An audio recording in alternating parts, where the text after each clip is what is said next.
Почитувани гледачи, ги следите регионалните вести на телевизија КИС. Започнуваме со најавените содржини. Загадениот воздух во Тетово последниве години причина за зголемување на бројот на лицата со астматични напади. Денес се одбележува Светскиот ден на астмата. Аерозагадувањето во Тетово последниве години стана причина за зголемување на бројот на лицата со астматични напади. Загадениот воздух заедно со респираторните алергени и респираторните вирусни инфекции се провоцирачки фактор за јавување на епизоди на отежнато дишење, кашлање и свирење во градите, кај лицата кои веќе имаат генетска предиспозиција, појаснуваат лекарите. Денес се одбележува Светскиот ден на астмата со цел подигнување на свеста кај населението за навремено откривање и контролирање на оваа хронична болест на дишните патишта. Болеста не е страшна и неизлечлива, како што повеќето луѓе веруваат, тврди доктор Исмаел Ваити од јавната здравствена установа специјална болница за белодробни заболувања и туберкулоза во Лешок. Во последните години е зголемен бројот на тие алергиски реакции. Не можеме точно да ги дефинираме како астма, меѓутоа има и такви случаи каде што е бројчано зголемен нападите, астматичните напади кај пациентите. Во последно време веќе ја стигаме таа светска норма. Не можеме да се пофалиме со чиста средина, па за да можеме да кажеме дека имаме помал број на тие алергиски реакции. Алергиската астма е болест која што се носи под контрола со лекови. За разлика од хроничниот бронхит, пак кој прави трајни промени на дишните патишта и бара долготрајно лекување и носење под контрола. Значи, кај народот треба да се избие фамата дека астмата е некоја тешка болест, а бронхитот е подобра варијанта. Апсолутно е обратно.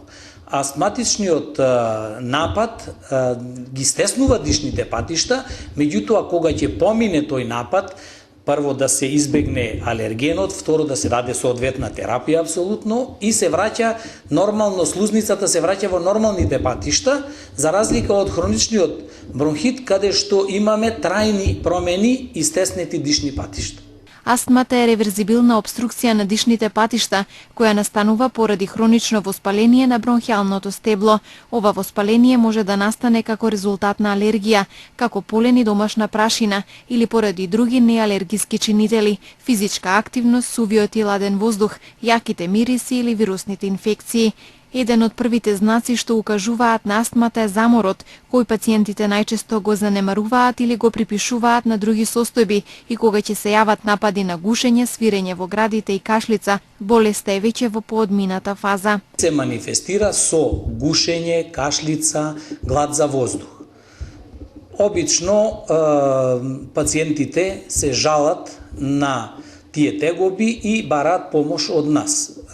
Астмата како болест мора да кажеме дека е реверзибилен процес на дишните патишта, настанува стеснување на дишните патишта, предизвикана од најчесто алергени, иританси или некои воспалителни процеси. Во суштина, во почеток, кога ќе се превенира астмата, луѓето помалце чувствуваат тегоби, така да и децата, кога ќе се јават на преглед и ќе добијат соодветна терапија, во подоцнежниот живот се враќаат нормално во живот во општеството. Значи, ние имаме астматичари кои што се прваци во трчање на 200 метри, светски првак со пумпа, користи пумпа. Значи, се носи оваа болест се носи под контрола.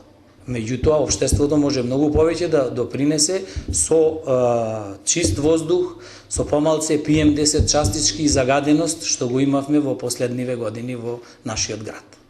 Податоците од епидемиолошките студии во Македонија од 2003 година зборуваат за инциденца на астмата од 5,4%. Статистиката на национално ниво покажува дека расте бројот на пациенти со астма, како на оние со полесна форма на болеста, така и на оние кај кои е неопходно да се хоспитализираат поради лошата клиничка слика. Во 2014 година со астма биле хоспитализирани 1861 пациент, а амбулантски биле лекувани 2870 1978. Лани пак оваа бројка била 1905 хоспитализирани и 3145 амбулантски лекувани. Астмата се почесто ги напаѓа гостиварци. Во болницата во Гостивар 6 години функционира астма центар, каде пациентите можат да направат спирометрија за да го проверат капацитетот на белите дробови. Резултатите покажуваат растечка тенденција на болеста. Астмата станува се почеста болест кај граѓаните од Гостиварскиот регион. Точна бројка на заболени нема, со оглед на тоа што крајната дијагноза се потврдува во Скопје, но резултатите на лекарите во астма центарот во Гостиварската болница покажува растечка тенденција на оваа болест. Во центарот, кој функционира 6 години, се прави спирометрија, метода која е првиот чекор во откривање на астмата. Податоците во Гостивар ласката година, значи на спирометрија или на потврдување на белодробната функција, дошле околу 3392 пациенти, од кои се разбира се не се болни од астма, меѓутоа тоа е една многу висока бројка, која што за жал можеби пола од нив се и астматичари.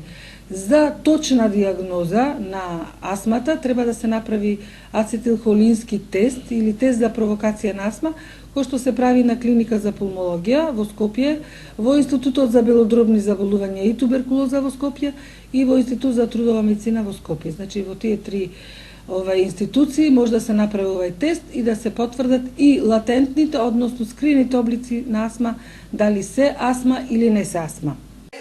Доколку се открие навреме и правилно се третира, астмата може да се држи под контрола и да не му создава проблеми на пациентот во секојдневниот живот и обврски, потенцираат стручните лица.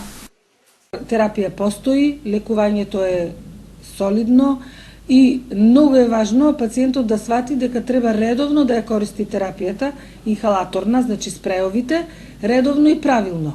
Ми се чини дека доволно се објаснува и од моја страна и од страна на матичните лекари начинот на апликација на спреовите, што е многу битен. Ако ги користи погрешно, верувате како 0% леко да го користи, меѓутоа ако се научи правилно да го користи, тоа значи стабилна болест, стабилна астма, губење на симптомите, може да се занимава и со спорт дури ако сака, значи во светот постојат врвни спортисти кои што користат инхалаторна терапија, се астматичари, а немаат никаков проблем, да речам, со спортување, со секојдневните активности. Значи, целта е на терапијата да се постигне стабилна болест, односно контрола на астмата. Првиот вторник од месецот мај секоја година се одбележува како Меѓународен ден за борба против астмата, која е една од најчестите хронични болести на светот. Статистиката покажува бројка од 350 милиони заболени во светски рамки. Во Македонија од астма боледуваат околу 90.000 граѓани. Денес се одбележува 3 мај, Меѓународниот ден на слободата на медиумите. Според анкетираните тетовци, слобода на медиуми нема, а политиката е тема за која најмногу сакаат да се информираат од медиумите. Слободата на медиумите е на најниско ниво во последните 12 години, покажуваат анализите по повод 3 мај Меѓународниот ден на слобода на медиумите. Македонија во последниот извештај на Freedom House е оценета како неслободна земја во однос на медиумските слободи. За промената на статусот на земјава, која лани беше оценета како делумно слободна, а сега е неслободна, во извештајот се објаснува дека е последица на масовно и незаконско прислушување на новинари, на корупцијската поврзаност меѓу функционери и сопственици на медиуми и на растечката бројка закани и напади врз медиумските работници. Во извештајот се вели дека новинарите се слабо платени и се соочуваат со закани и малтретирања ако истражуваат или критички известуваат. Според анкетираните тетовци, слобода на медиуми нема, а објаснувањата на што се должи нивниот став се различни. А постои ли слобода на медиуми? Нема. Зошто? Па зашто нема? Не дозволуваат големците. А ми сметаме дека нема слобода на медиумите. Зошто така мислите? Па мислиме дека све е цензурирано, све некако политика влијае во медиумите и така медиумите не се слободи да го кажат тоа што мислат и тоа што е реалност во народот. Не. Категорично тврдим не. Зошто? Па едноставно нема. Се само луѓето се определени партиски и по партиска основа и нема. По моја нема. Чим една, да речеме, било која партиска гарнитура не дава на луѓето слободно да се изразат, како во случајот јас сега, тоа не е. Не е вредно. Нема, уопште не екзистира, уопште. Зошто е тоа така? То зашто е така, за на кој така му треба. Му се свиѓа. А медиумите ги кажаат правите, работи што го работат овие институциите. Слободно на медиуми нема да има и никогаш нема да има. Зошто? Тоа ќе, зашто се знае челниците што прават. Не. Зошто? Не знам, вие треба да знаете зошто. Вие како граѓанин 100%. Како граѓанин за свака осуда ни се поделени народов, навистина. Политиката го исполнува секојдневието на граѓаните, па таа најчесто е темата за која тие најмногу сакаат да слушнат, видат или прочитаат во медиумите. Моментално се знае политичката тема и овие збивнувања вршта се. Дали ви интересира повеќе политика, спорт? Више станал политика секојдневние и не интересира, ама највише популација народот е заболела од политиката. Значи станал као епидемија, што да ти кажам. Па највише со спорт или со вести, ова, тоа, значи нас по-стари луѓе, знаеш, тоа не интересира многу политика. Политика не ме интересира. Поќе за спорт, култура и така. За жал, политикава ни ga убризга у крв. За жал.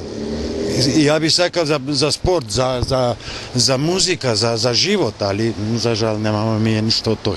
Во последниот извештај на Freedom House се наведува дека во 2015 година од 199 земји и територии, третина имаат слободни медиуми. Медиумите во 36% од земјите се делумно слободни, додека 66% од земјите немаат слободни медиуми. На третиот ден од Великден во сите православни цркви и манастири се служеше литургија на Свети Јован Златоуст. Се до Спасовден се празнува најсветлиот миг, докога верниците се поздравуваат со Христос воскресна и се отпоздравуваат со навистина воскресна. Православните верници денес го празнуваат третиот ден од воскресението на Господ Исус Христос. Во сите православни цркви и манастири се служеше литургија на Свети Јован Златоуст. Денешната богослужба се посветува на денот кога светиот апостол Петар отишол на гробот и кога се навалил внатре го видел само повојот. 40 дена се празнува најсветлиот миг, празникот над празниците Великден, се до Спасовден.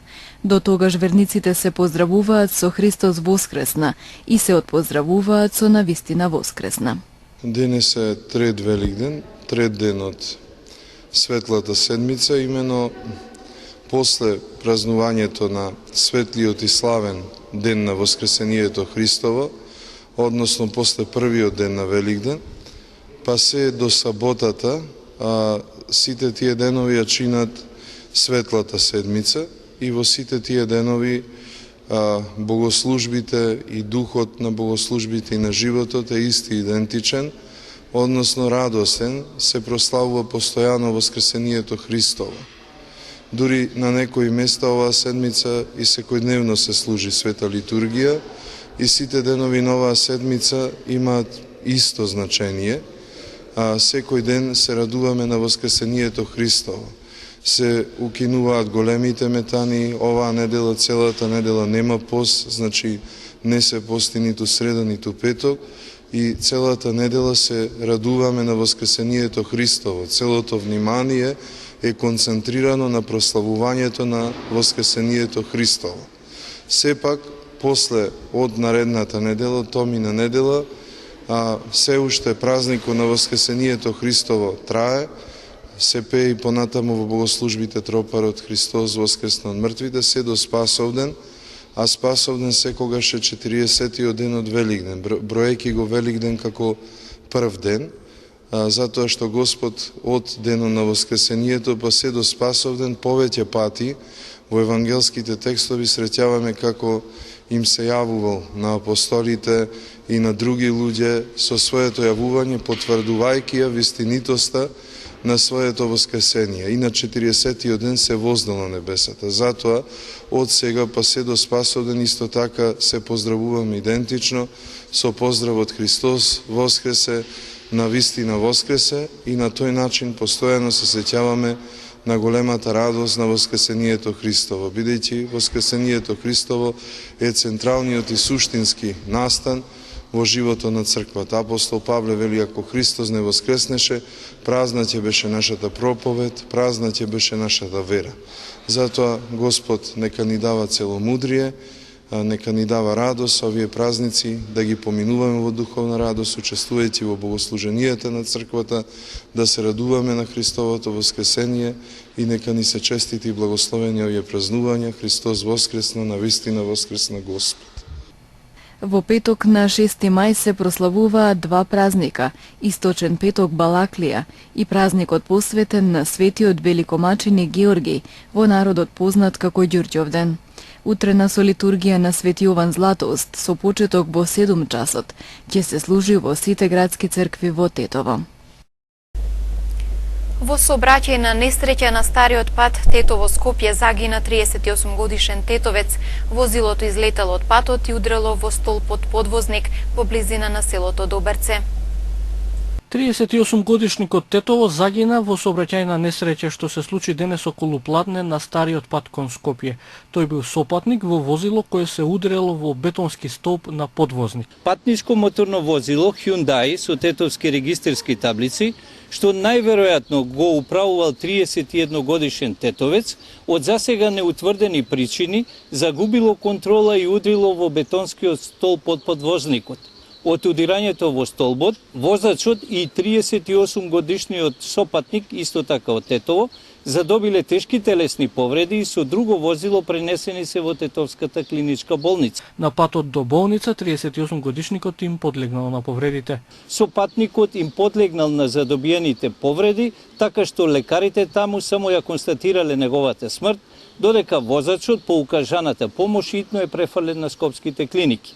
Во Тетовско-Гостиварскиот регион ова е петта жртва годинава во сообраќајни несреќи. На автопатот Тетово-Гостивар куче бездомник повторно предизвика сообраќајка. Причина за ваквите чести сообраќајки се необезбедени автопати, каде разни животни слободно влегуваат на коловозната лента. Куче бездомник повторно предизвика сообраќајна незгода на автопатот Тетово-Гостивар. Сообраќајката се случила кај надвозникот за регионалниот пат Тетово-Волковија. Патничко возило Рено Клио со скопски таблици што го управувал 65 годишен жител од Скопје. Удрило и усмртило куче бездомник. Нема повредени во возилото, додека вкупната материјална штета изнесува 20.000 денари. Ова е само една од честите сообраќајки на автопатната делница Гостивар Тетово-Скопје. Минатата недела се појави вознемирувачко видео на социјалните мрежи, која ослика необезбедената автопатна мрежа. Незгодата е регистрирана случајно, додека се снимаат двајца моторџи застанати на автопатот Тетово-Скопје во близина на клучката за Групчин. Автомобил Opel Astra налетува на куче бездомник, кој од ударот завршува десетина метри подолу од коловозот. Кучето по неколку секунди станува и продолжува да оди. 57 годишната жена од Тетовско Фалише, која го управувала автомобилот, не е повредена. Според полицијата, на автопатната делница Скопје Тетово-Гостивар годишно се случуваат по стотина сообраќајни незгоди кои ги предизвикуваат животни. Оваа делница не е целосно обезбедена со заштитна ограда и животните од околните ниви се движат по патот. Најчеста причина за овие несреќи е немањето заштитна жичена ограда долж автопатот, која на повеќе места или воопшто ја нема, или е нефункционална, што им овозможува на животните непречено да влегуваат и да се движат по коловозот, односно да бидат потенцијална опасност за возачите. Минатата недела загина 38 годишна жителка од Мала Речица, откако повеќе коњи кои се движеле по автопатот Тетово-Гостивар удриле во автомобилот со кој се превезувала. На почетокот од месецов новаа делница беа усмртени 30 на овци кои го преминувале патот. Од Агенцијата за државни патишта, кои се надлежни за одржување на безбедноста на автопатиштата, велат дека во рамки на финансиските средства со кои располагаат, секоја година се интервенира на санација или на замена на жичаната ограда. Според агенцијата, годишната програма за поставување и одржување на оградни обложни мрежи предвидува од 15 милиони до 20 милиони денари. Средствата се реализираат преку јавното претпријатие Македонија пат во рамки на годишната програма за одржување и заштита на државните патишта. Според агенцијата, оградата се краде од непознати сторители, а често пат е било оштетувана поради диви приклучоци на локални патишта со автопатот. Влегувањето на животни на автопатот може да се случи на местата каде што градната мрежа недостасува или оштетена, но најчесто се врши преку постоечките клучки на автопатот и преку истите, животните можат непречено да влезат на автопатот, изјавија од агенцијата. Полицијата вчера бележи повредување на двајца пешаци на булеварот Маршал Тито во Тетово, од кој едниот е дете на 9 години, а вториот е 39 годишник. Причина е тоа што возачот кој ги удрел не почитувал првенство на минување на пешаци. 23 годишникот Копанце пријавил физички напад врз него од двајца соселани, пошто е хоспитализиран поради тешките повреди. Од работилница во Мала Речица украден е апарат за полнење клима, вреден 120.000 денари.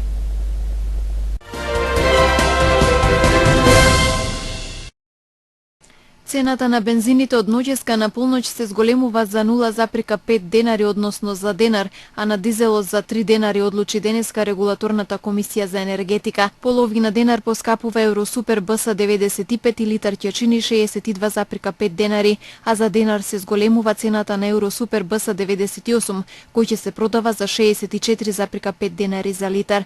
Новата цена на литар евродизел и на екстра лесното масло за домаќинство е повисока за 3 денари и ќе изнесува 47 денари, односно 35,5 денари. Зголемување од 1,6 денари за килограм според одлуката на регулаторната комисија за енергетика има кај малопродажната цена на мазутот, кој ќе се продава за 18,5 денари.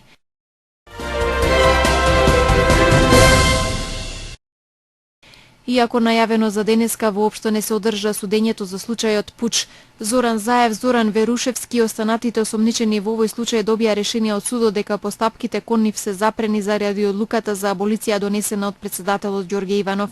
Лидерот на СДСМ Заев изјави дека е поднесена жалба на ова решение и ќе бара укинување на аболицијата. Можно е да ја бара правдата и во судот во Страсбург по основ на член 6 од Конвенцијата за правично судење.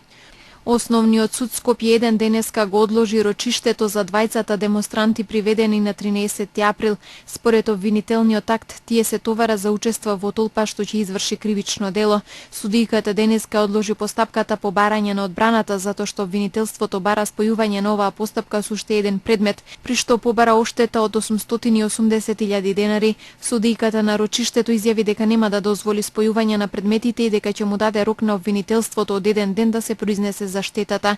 Адвокатот Владимир Данаилов вели дека е неправично за сите обвинети да им биде ставена на товар оваа штета, која во обвинението не е подкрепена со вешт наод, туку паушално утврдена. Според полицискиот извештај, двајцата приведени учествувале во кршење на инвентарот на Народната канцеларија на председателот Ѓорѓе Иванов.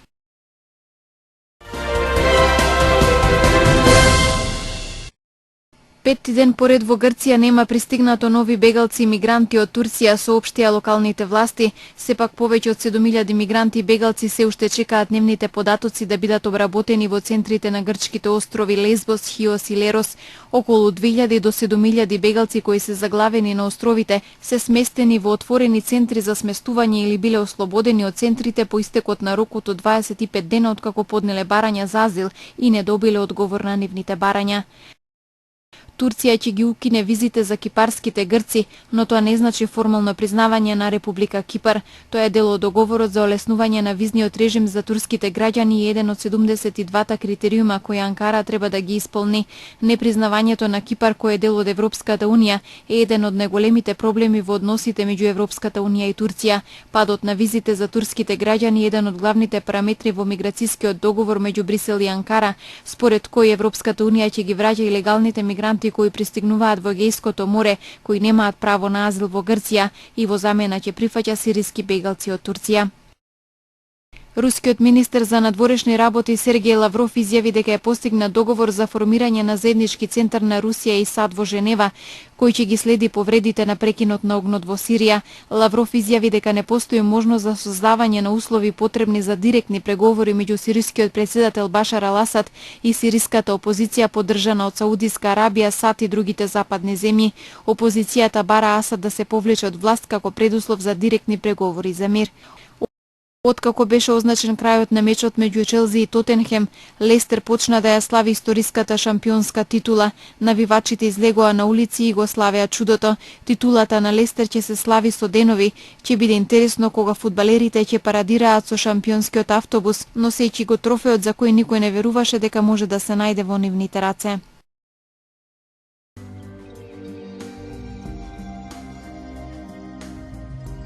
Денес имавме претежно облачно и свежо време со повремени врнежи од дожд. Дуваше умерен северозападен ветер. Утринската температура се движеше од 5 до 8 степени, а дневната од 9 до 13 степени.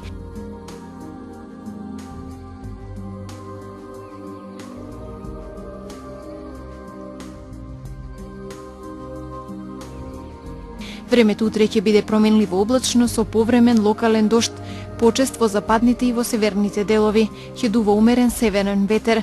Утринските температури ќе се движат од 3 до 6 степени, а дневните од 7 до 11 степени.